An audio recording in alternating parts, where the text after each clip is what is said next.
Bonjour et bienvenue pour cette deuxième vidéo sur le vlog au Japon. Donc aujourd'hui on va parler du jour 2. Donc au programme de cette vidéo, le quartier d'Asakusa et le quartier d'Ueno. Je vais vous mettre quelques petites photos du trajet pour aller jusqu'à Asakusa. Du coup moi j'étais dans le quartier de Kuramae. Kuramae, je vais vous l'écrire. Voilà, pour que vous voyez comment c'est fait, je ne prononce pas très bien. Et du coup on allait jusqu'à Asakusa, c'était pas très loin, c'était une dizaine de minutes à pied à peine.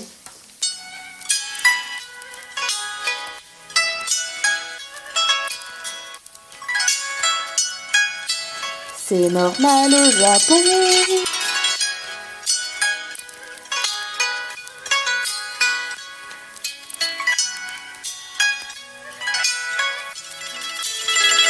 Donc dans le programme, ce que je voulais faire à la base dans cette journée, je voulais aller aussi passer par la tour de Tokyo, qui est en photo juste là. Mais je suis pas montée parce que j'ai le vertige comme pas possible. J'ai vraiment beaucoup de vertige. La dernière fois que je suis allée dans la tour Eiffel, j'étais en larmes et tout. Et j'ai pas eu le courage de monter jusqu'à la tour, donc je l'ai fait coucou de loin. Et donc voilà, c'est le seul moment où j'étais aussi proche de la tour sur la photo là.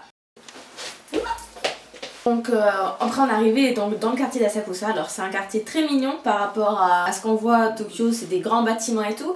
Et là j'ai l'impression d'avoir une mini-ville dans la grande ville en fait. Que quand on arrive dans le temple on a une grosse porte. Et en fait avant d'arriver au temple on a une grande rue marchande. Avec plein de petites échoppes, de gens qui vendent, on pouvait même goûter, il y avait des gens qui faisaient goûter des nourritures. Et il y a plein de nourritures traditionnelles du coup vraiment qu'on trouve que dans ce genre d'endroits, qu'on trouve pas en France. J'ai goûté là-bas des mochi à la fraise, c'était trop bon, bon, c'était super cher. Parce que par contre la rue c'est la rue à touristes, donc faut éviter d'acheter les choses là-bas parce que ça coûte la peau du cul. Faut aller plutôt se balader dans les quartiers un peu plus derrière d'Asakusa, il y a plus des boutiques un peu plus traditionnelles que dans la rue vraiment principale, où c'est vraiment pour attrape touristes. Du coup on allait aussi dans les rues parallèles, donc c'est des rues assez mignonnes avec des vendeurs de choses traditionnelles comme des chaussures, des kimonos, les tongs que tu mets avec les kimonos, de la nourriture. Il y avait même un restaurant pas très loin où en fait c'est un restaurant où tu pêchais toi-même tes poissons. Tu rentrais dedans, tu pêchais tes poissons et en fonction de ce que tu pêchais, tu mangeais ce que tu avais. Donc bon, nous on n'y est pas allé, mais ils faisaient ça aussi dans le quartier d'Asakusa.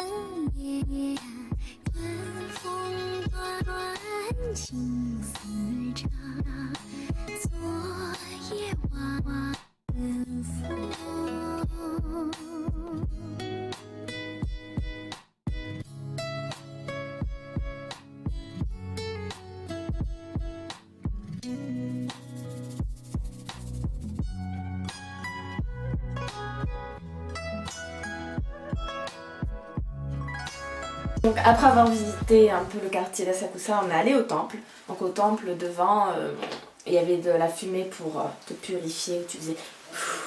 Et après on a fait quelque chose aussi qu'ils font dans les temples, c'est les prédictions pour tester notre chance. Donc en fait on a une boîte comme ça, avec des bâtons à l'intérieur, faut secouer. Tu secoues la boîte, tu prends un bâton, il y a un petit trou, tu tires un bâton, ça correspond à un numéro. Et en fait normalement il y a des tiroirs. Que je montre là, tu tires du coup, ça correspond à un numéro qui est marqué sur le tiroir, tu ouvres le tiroir et là tu as des feuilles de prédiction qu'on prend. Donc moi j'ai pris une feuille de prédiction, j'ai eu de la chance. Dylan a pris une pareil, il a eu de la malchance. Donc ce qu'il faut faire après quand on a de la malchance, il faut l'accrocher sur les fils qu'il y a là, on les accroche dessus. Et en fait ça enlève la malchance, et quand t'as la chance tu le gardes pour toi en mode bah je garde c'est ma chance. Et quand t'as la malchance, pour enlever le mauvais sort tu dois faire un nœud et l'accrocher sur le fil qu'il y a. Donc Dylan il a dû le faire. Après avoir visité le temple on est parti pour aller manger. On est passé par une petite rue, la rue des Tanuki. Il n'y avait que ça, on aurait dit un culte aux Tanuki, donc je vais mettre quelques petites photos là. Aller manger au Sometaro Okonomiyaki. Alors ça c'est un restaurant que j'avais vu sur mes sites internet avant de venir, que j'avais repéré qu'il avait l'air bon.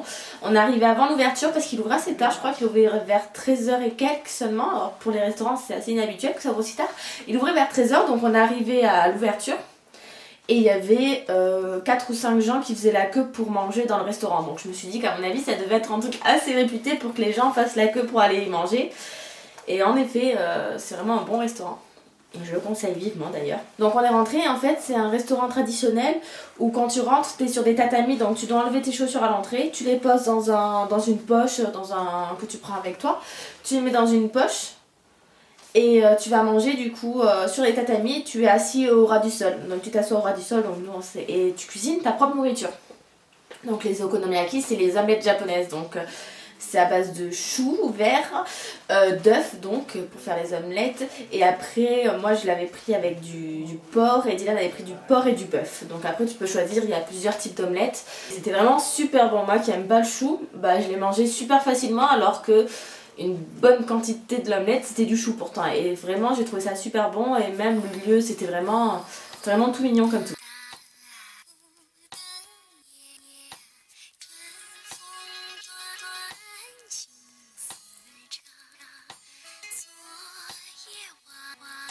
On n'a pas pris de dessert sur place parce que les desserts que je voulais, ils étaient pas de saison. Donc du coup, on est allé dans un ice Tokyo Roll.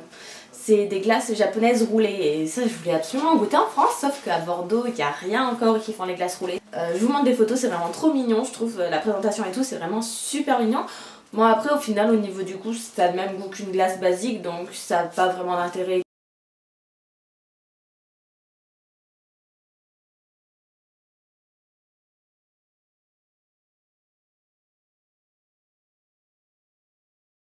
Donc après on est parti à pied au parc Ueno. Donc le parc Ueno c'est un parc c'est assez mignon, c'est assez calme aussi, c'est isolé de la ville donc. Après on n'est pas allé à la meilleure période puisque nous on était en hiver, vers la période d'hiver, donc les cerisiers n'avaient pas encore tous fleuri, il y en avait quelques-uns qui ont fleuri que je mets là, mais c'était vraiment le début de la floraison. Apparemment quand c'est le printemps, tout le parc est fleuri et c'est super beau, j'ai vu des photos, je vais vous mettre les photos par rapport à ce que j'ai vu, c'est pas la même chose. Mais c'était vraiment un parc assez sympa, il y a beaucoup de temples dans le parc, alors il y a des temples de plusieurs religions différentes.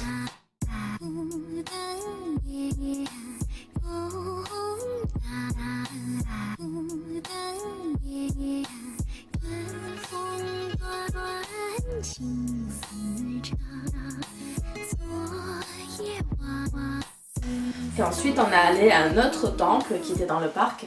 Alors pareil, pour aller au temple, il y avait pas mal de petits commerçants et shops et tout. Alors je trouvais ça super sympa parce qu'on aurait dit, je me serais cru dans les mangas. Quand on voit les feux d'artifice, le nouvel an, qu'on voit qu'il y a plein de commerçants qui vendent des petites choses un peu à la sauvette comme ça. Et c'était un peu cette ambiance quand j'y suis allée, donc j'étais super contente. J'ai pris une banane au chocolat fourré. C'était très bon. Nous c'est les pommes d'amour, là-bas c'est les bananes d'amour, je sais pas. C'est un peu plus sensuel on va dire. Et j'ai pris aussi des patates. En fait ils prennent une patate, ils la pèlent et ils la découpent en fait comme si en accordéon. Et ils la mettent sur un bâton de pique et ils la mettent dans une friteuse. Et tu manges ça et c'était super bon. C'est comme des chips mais patates. Et que tu manges comme ça et c'était super bon aussi. Donc j'étais contente, mon ventre était bien rempli.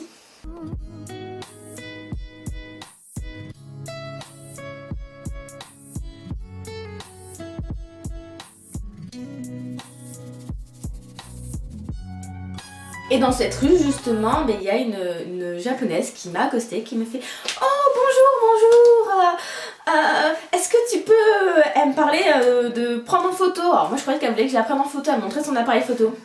Je dis oui, je peux te prendre en photo. Et là elle me dit ah non, c'est pas ça. Je veux me filmer avec toi. Je fais ah d'accord, elle me parlait en anglais. Et elle m'expliquait qu'elle était en fait sur Periscope, les applications Periscope avec plein d'amis et tout, et elle voulait que je fasse partie de son film. Je suis oui d'accord et tout, donc là j'arrive sur son film, je suis là en mode mal à l'aise. Et elle fait oh, I am with a French people et tout. Elle était à fond, elle me présentait et tout. Et de là elle me parlait, elle disait je suis avec une française et tout. Et elle me dit oh, mais tu sais que tu es très jolie. J'ai fait ah ben merci, j'étais mal à l'aise. Elle me fait et tu sais pourquoi tu es très jolie? Non, parce que tu as de magnifiques yeux bleus. D'accord, merci. Et du coup la japonaise elle m'a pris dans son film parce que j'étais européenne et qu'elle voulait montrer à ses amis bonjour, je suis avec une européenne, oh là là, elle a des yeux bleus, elle est blonde, oh là là. Ça m'a fait assez rire. Et donc après, pour terminer la journée, donc on allait au marché Ameya Yokosho. Donc c'est deux rues, il y en a deux rues parallèles. C'est un marché donc avec deux rues parallèles.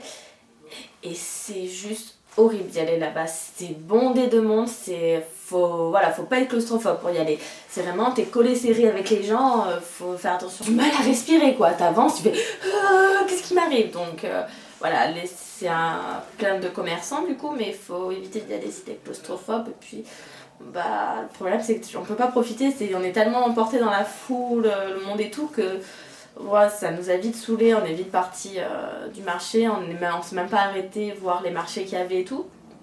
C'est vraiment très oppressant, donc c'est pas un endroit où je retournerai forcément à Ameya Yokosho parce que voilà, je trouvais ça trop oppressant. Et après du coup, pour terminer, on a vu le premier supermarché, centre commercial qui a été construit au Japon. On n'est pas rentré dedans, c'était la fin de la journée, on était fatigués. Et puis on venait de sortir de la Ameya Yokosho qui nous avait mis la tête comme ça. Donc voilà, c'est tout pour cette dernière vidéo. Je vous montre les photos que je n'ai pas pu vous montrer par avant. Et je vous dis à plus tard.